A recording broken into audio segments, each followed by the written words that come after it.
By now, most of us have probably heard or seen the term keto.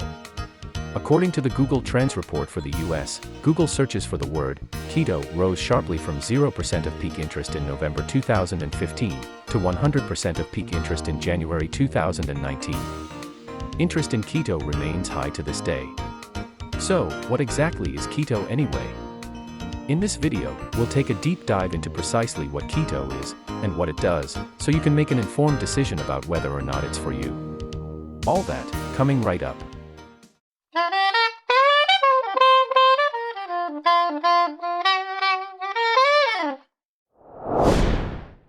Keto is short for ketogenic, or ketosis.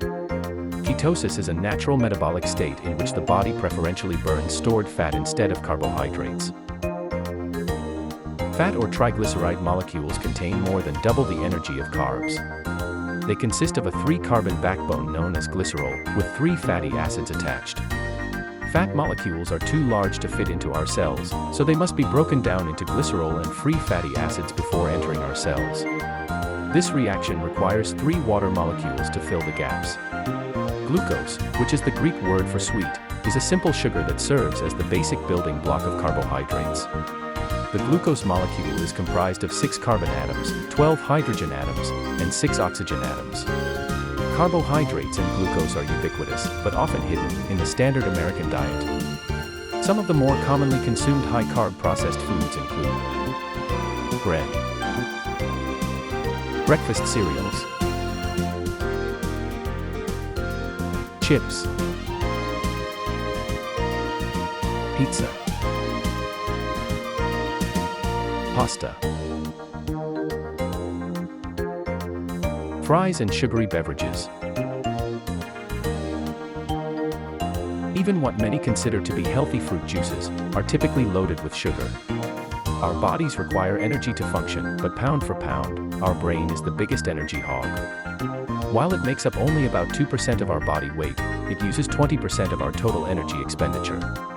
There are 2 primary fuel sources that our brains can use, namely glucose and ketones, both of which have the critical ability to cross the blood-brain barrier. Glucose comes from carbohydrates, while ketones come from fatty acids, which in turn come from fats. Our bodies can make all the glucose we need through a process called gluconeogenesis, so there is no need for us to consume carbohydrates. In other words, there are no carbohydrates that are essential to our diet. On the other hand, there are certain fatty acids that are essential to our diet because our bodies need them but can't make them. So, we must eat certain fats to survive. But that said, let's take a look at what happens inside our bodies when we consume a diet consisting primarily of carbs. Enzymes in our saliva begin to break down carbohydrates as we chew our food. Additional enzymes in our small intestine further break down the carbohydrates into glucose, which is water-soluble, like blood, so it enters the blood directly. Fat is not soluble in water, so special pods called chylomicrons transport fat through the blood. Glucose molecules from the carb-rich meal begin to flood our bloodstream. This triggers our pancreas to excrete the hormone, insulin, whose job is to clear glucose from our bloodstream by ushering it into our liver and muscles, where it is stored as a compound called glycogen.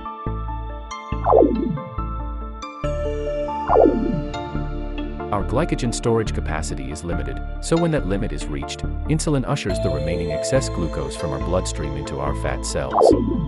For many of us who follow the carb-laden standard American diet, we repeat this process as soon as insulin finishes clearing our bloodstream of excess carbs when our sugar craving returns. The end result is that the unused sugar slowly converts to fat, which accumulates in our fat cells.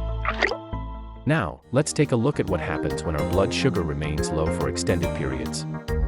The stored fatty acids that have been split off from fat molecules and stored in our fat cells get released into our bloodstream.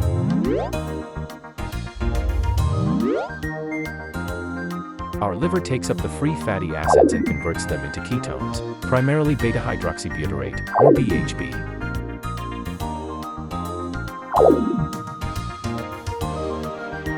Finally, our liver releases BHB into our bloodstream so it can be transported to our brain and other major organs for fuel. Thanks for watching. If you have any questions or comments, please leave them in the comments section below.